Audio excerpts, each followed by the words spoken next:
This team's an offensive juggernaut. Come on. They're getting back to it. It's a lot of fun. George Springer with a leadoff homer. Bones, we're finally getting to reach our hand in Yeah. the cookie jar a little bit.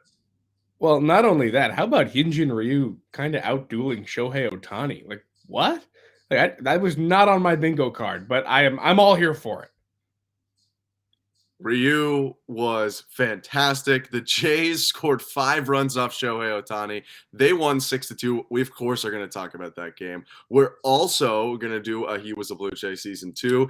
And it's Friday, and that means it's Prospect Roundup Day while the Jays are hitting. Some guys are hitting and pitching well in the system. We're going to talk about it. It's your Friday episode of Locked On Blue Jays, and it starts right now. You are Locked On Blue Jays, your daily Toronto Blue Jays podcast. Part of the Locked On Podcast Network, your team every day. Welcome to Locked On Blue Jays. Thanks so much for making Locked On Blue Jays your first listen every day. We're free and available wherever you get your podcasts and always tweeting during the games on Twitter at Locked On Jays. Bones, 6-2 win. You brought up Ryu, so let's go to him first.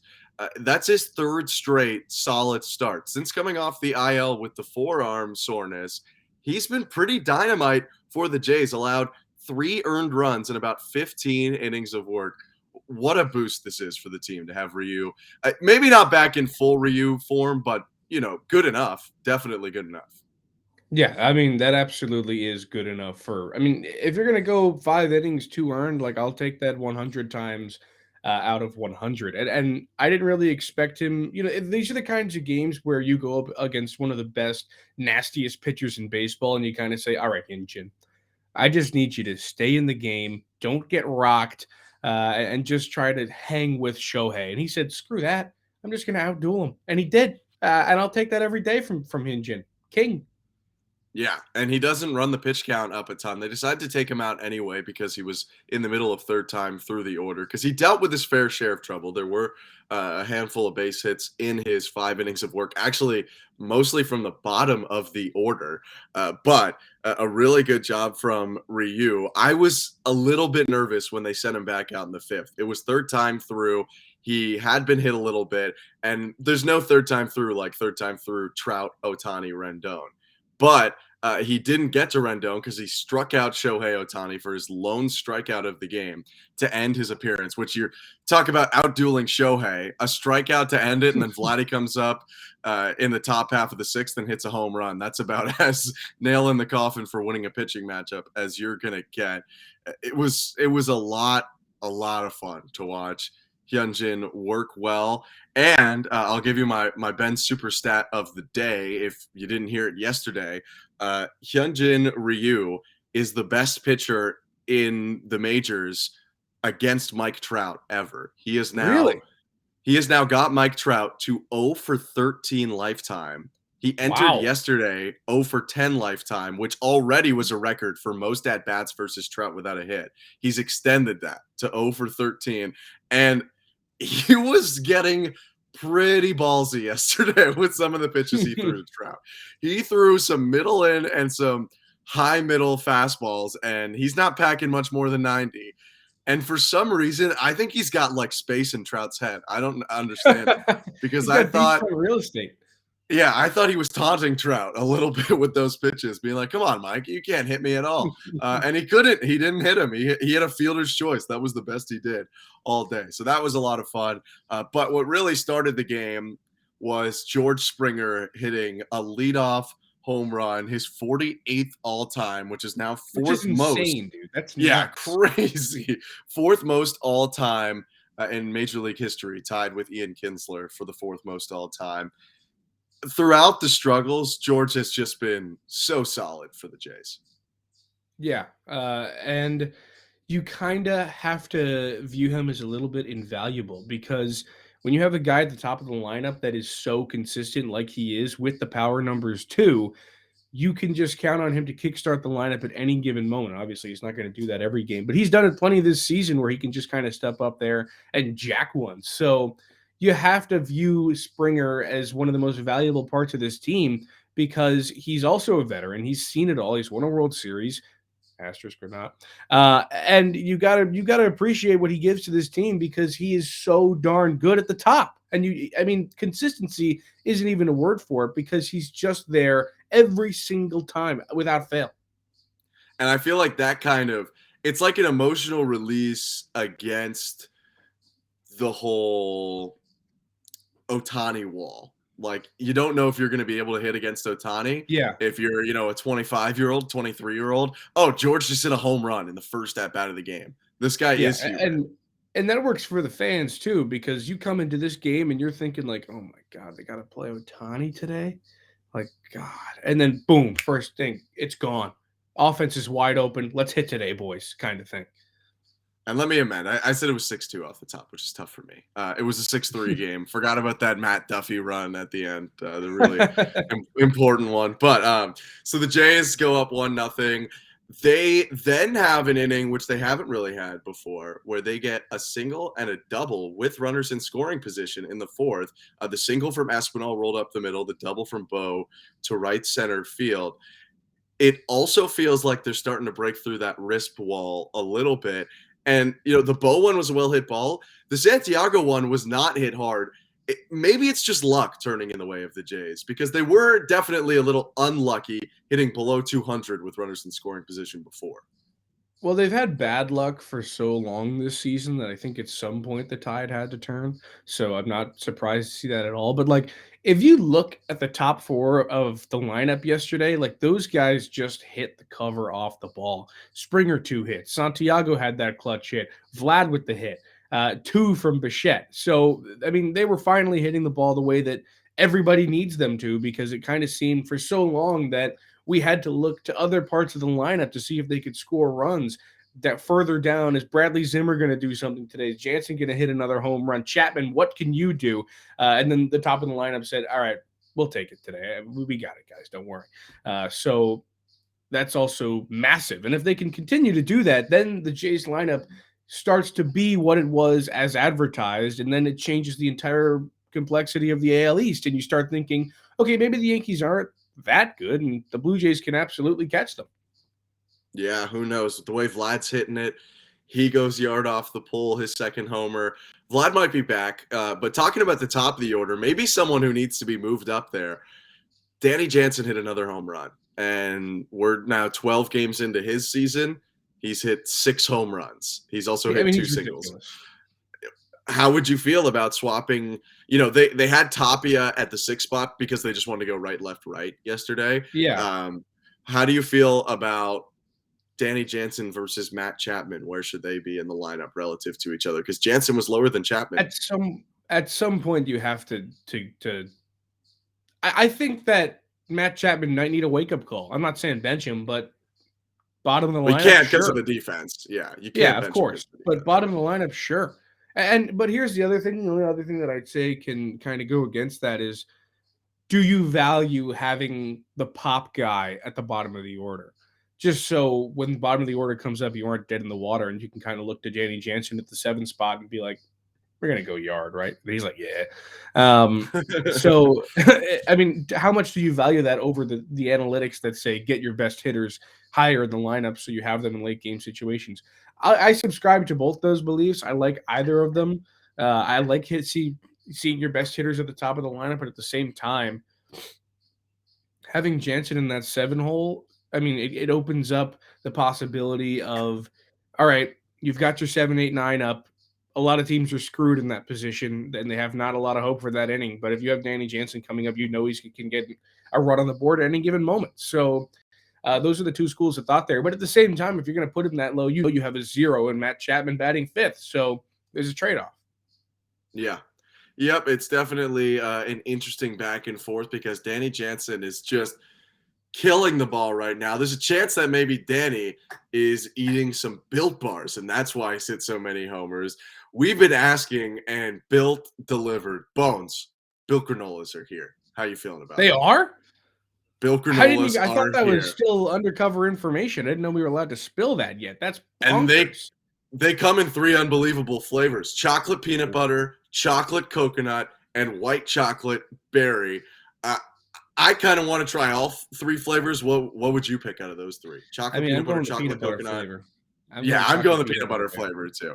I am, and I can scarf down tons of those, just like me and Locked On Syracuse host Brad Klein do every weekend, because they're only 150 calories, 15 grams of protein, only 4 grams of sugar. They're going to change your world. Built has cracked the code to better granola. They're perfectly healthy to pack in your lunch or to take on the road and eat as a snack. Go to built.com to get Built granola bars now and use our promo code LOCKED15 to get 15% off your order. Use promo code LOCKED15 for 15% off at built.com. Thanks so Thank you for much, by making the lock. way. Oh, you're gonna go ahead. Okay. No. Well, I don't know. He was a Blue Jay. Sorry, I was gonna throw it to you. All right, do it. This is Okay. very much behind the scenes coming out on the air. This is classic our show, though. If it wasn't like this, I wouldn't want it any other way. All right, thank you for making Locked On Blue Jays your first listen. For your next listen, check out the Locked On Now podcast recaps of MLB games with analysis from our local experts taking fans through the season like no other network. Free and available wherever you get your podcast. Ben, it's game time. That's what I was going to It is game time. I like that toss. I should have never stepped on you. It's game time. He was a Blue Jay, where Matthew Bonaparte puts his 17-2 record to the test. You have, after picking up your first loss at 11-0 to go to 11-1, you've stormed back for 6 of the last 7, and you're trying to stay on pace here as we keep it going for another season 2. He was a Blue Jay. I have one more season 1 guy left if you get this one quickly, but soon I'm going to start. I got 6 on deck that need to be written, so maybe that's an activity today. But for those who haven't seen, he was a Blue Jay. Pretty simple guy who you wouldn't probably remember as a Blue Jay, but you might remember him for something else. I'm going to give 5 hints to Bones. He's got 30 seconds or about 30 seconds or about 3 guesses between each hint to try and figure out who the guy is. If he doesn't get them or he wants to pass, we move on. And then if we're at the end of 5 hints and he taps out, then we find out who the niche Blue Jay was. He's only ever lost twice. And the 2 he lost to were Darwin Barney, which was, I believe, your only season 1 miss. Yeah. And Kevin Cash, who was your only season 2 miss. That was a tough one. Kevin Cash. That was a tough one. Season 2 is supposedly a step up in difficulty. Hasn't really panned out that way so far. We'll see if I can, as the quiz master, get you right now. Are you ready to go? I'm ready, man. Let's go. All right. I do have this guy's baseball reference page up already, despite not being prepared for the toss. So that's huge for me. All right. We start with hit number 1. This guy debuted in 95, but wouldn't make it to the AL for over a decade. Debuted in 95, but didn't make it till like 2006. Maybe past then. So like a late career Blue Jay. Matt Stairs. No, but that's a cool one. Then I got nothing. Okay. Hit number 2. This infielder spent most of his career in the NL East, some in the NL West too. Okay, played a lot in the NL East. Let's go through NL East. I don't have that much knowledge of NL East infielders in the 90s. Debuted in 95, wouldn't make it to the AL for another decade. Spent most of his career in the NL East and spent a portion of his career in the NL West too. Dang it. 95. All right, so this guy was in like Jeff Kent? No, it was way too Not late. Jeff Kent. Not Jeff Kent, yeah. Way too late. He would be probably more NL West focused. Because he was such a long time giant. All right. We've gone through 2 hints on he was a Blue Jay, season 2 edition. You want to keep going? Yep, go ahead. All right. Hint number 3. He was a Silver Slugger in 1999 and an All-Star in 2000. This is a tough one. I'm not going to lie. It's a tough one. You definitely know this guy, but it was tough. Orlando Hudson's not that old. He was a Blue Jay, but it's not him. It's a good one, though. Debuted in 95, wouldn't make it to the AL for another decade. Infielder who spent most of his career in the NL East, some in the NL West. And he was a 99 Silver Slugger and a 2000 All-Star. But that means he could be like a first baseman, right? Like, I don't know. I'm thinking of only second baseman here. Like, he could be a first baseman. I said infielder, so yeah, in theory, it could be. Does that count catcher? I'm not counting catcher as infielder. Okay. I don't count catcher. Baseman. This is tough. Because that would be unfair to you to make. Yeah. All right. Through 3 hints, we go to the 4th hint. His baseball reference nickname, Fonzie. Fonzie. How does that help at all? When you hear his name, when you hear him, you're gonna get it. His name is like Henry Winkler. Like, what? Philly is second baseman, Henry Winkler. I'm just going to run through the hints again while you're waiting.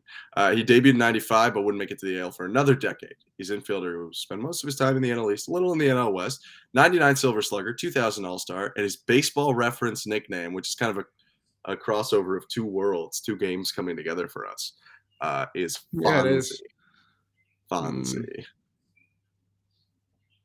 Like, okay, let me think of things that might be Fonzie. I don't know. I'm thinking Kyle Farnsworth, but there's no way it's him, of course. No, that would be fun, though. Is it like Dan Winkler? No shot. This is what. How does that help at all? I will say, better be something, man. I will say, you did say when I gave you the Darwin Barney Return to the Mac hint. When I first gave it to you, you were like, well, how would I know? And then all of a sudden you were like, wait. And then like your brain started have you given me this name before? I know. No, that's not what I'm saying. But just in general, like, don't sleep on the hint until you know. Do you want hint number 5? Right, I'll give you some extra time after hint number 5 because this has been an especially tough one. All right, I'll go hint number 5. Hint number 5. He was the focal point, or a focal point. I wouldn't say the focal point. He was a focal point of a team that made a World Series run, but other than that, he only made the playoffs 1 time. Think about the era. Think about the divisions he played for. I know that he played in the NL West, the NL East, and for the Blue Jays. Mostly the NL East. So say he's an NL East World Series team.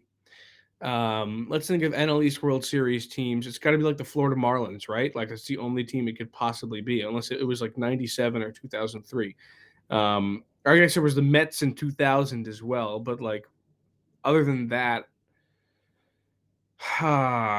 is it a Met? You wouldn't pick a Met. I don't even know. I really do think you know this guy. I'm going to feel bad if you don't, but I really do think you know this guy. I'm giving you some time here just for the people at home. 95 debut, wouldn't make it to the AL for another decade. Spent most of his career in the NL East. Also had a little in the NL West. John Olerud is older than that, right? 2000 All-Star. Yeah, not John Olerud. His baseball reference nickname is Fonzie. And he was a focal point of a team for a World Series run and only made the playoffs once other than that. He was a focal point.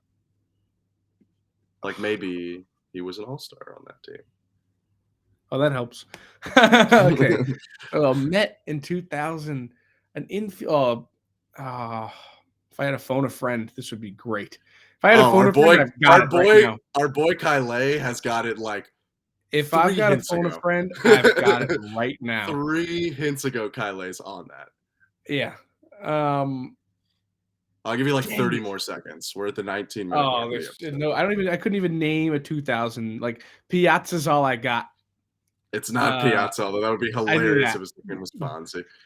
Oh, wait. So it's Fonzie. You got 10 seconds, big dog. Howard Johnson's earlier than that. That would be a hilarious person to have the nickname Fonzie. Yeah, I lose. It is longtime New York Met into our childhood, Edgardo Alfonso. There was a 0% chance I was ever going to say. You're getting Edgardo Alfonso was a really good player. I would have never said Edgardo Alfonso. I'm He not was a denying he's really a good. good player. I'm Okay. just saying it's my own fault. I would have never said or what is his name? Edgardo Alfonso. Alfonso. Never Yeah, would have so I said thought that. you might because Fonzie, Alfonso, Yeah, So I thought you no, might get it there. Well, you know what? that's on me. It might have been too tough, but that's what season 2 is for. Yeah, that's what We it's all fall to about. 17-3. That was one of my tougher ones, to be fair. I He hope was a some of the Blue listeners Jay? at home got it. Yeah, that was so sad from you. Yeah, he played 12 games with the Jays in 2006. And he played 18 games with the Angels in 2006. But he batted 324 with a 967 OPS on the 2000 Mets that played in the Subway Series versus the Yankees and ended up losing, of course. And then the only other team he made it to the playoffs with he was part of the later stages, Barry Bonds Giants. So Gotcha. yeah, Well, if you want Edgardo to bet Alfonso. on me for Locked On Blue Jays, he was a Blue Jay next time. You can't do that at Bet Online, but what you can do is visit the #1 source for all your betting needs and sports info. Find all the latest odds, news, and sports developments, including this year's basketball playoffs, Major League Baseball scores, fights, and even next season's NFL futures. Bet Online is your continued source for all your sporting wagering information, from live betting to playoffs, esports, and more. Head to the website today or use your mobile device to learn more about the trends and action. Bet Online, where the game starts. There's nothing I hate more than losing when he was a Blue Jay. I'm so distraught. Yeah, you should. That's what I want I you got to to be feel. better on Monday. I felt it 17 times. You felt it twice. No, I don't take it as a loss every time you get it, but I was starting to when you were getting all of them. That's tough. But we got a good part of the show coming up. Yeah, prospect roundup, baby. Are you pumped, Benjamin? I am pumped. I'm ready to go. I love This is prospects. week 4. Yeah, this is week 4 of the prospect roundup. We've had such names come through these episodes as Sem Roberts, Gabriel Moreno, Nathan Lucas. Today, we've got some more exciting names for you. Ben, would you like me to go first, or would you like to lead off? I'll lead it off. Why not? I'll lead it off. Nathan Lucas, one of our big Buffalo guys, but he's in his mid-20s. I'm going to go to a Buffalo guy that's in his early 20s, and I really wonder if this guy could be thinking about call-ups pretty soon. At AAA, it's 23-year-old infielder Samad Taylor. He's my one top 30 guy.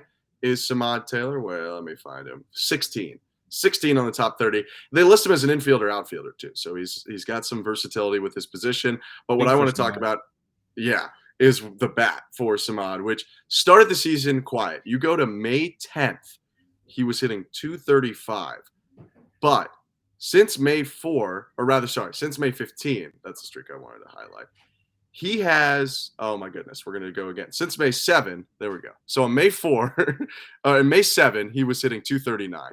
Since then, he's got a hit in all but one game for the Bisons. Just an absolute contact fiend.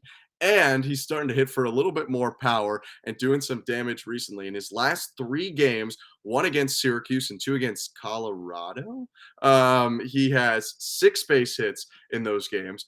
5 RBIs, has hit a double. He walks a lot. He's got a near 100-point separation between his batting average and his on-base percentage. He's slugging 450. He's kind of just doing it all at the plate right now, and he's Mr. Consistency, which is really tough to find sometimes in a 23-year-old, especially in a lot of the minor leagues. It's just hard to be a consistent player because you're still learning your routine and how to get through everything. A guy who's got a hit in almost every single game this month, that's a guy I like. So Samad Taylor's my first guy here on the Prospect Roundup. I like Samad. I like that pick from you. Thank you. I'm going to go with an infielder who is the current 3rd prospect on the Blue Jays top 30. That's Jordan Groshans, an infielder, 22 years old, out of the United States of America. He's in Buffalo right now, AAA ball, and he's hitting the cover off of the ball, Benjamin. In the month of May alone, a 393 batting average, 10 RBI, 11 walks, and here's the stat that I love: only 5 strikeouts in 56 ABs. And over the last 5 games, how about 9 hits and a 750 BABIP, batting average on balls in play?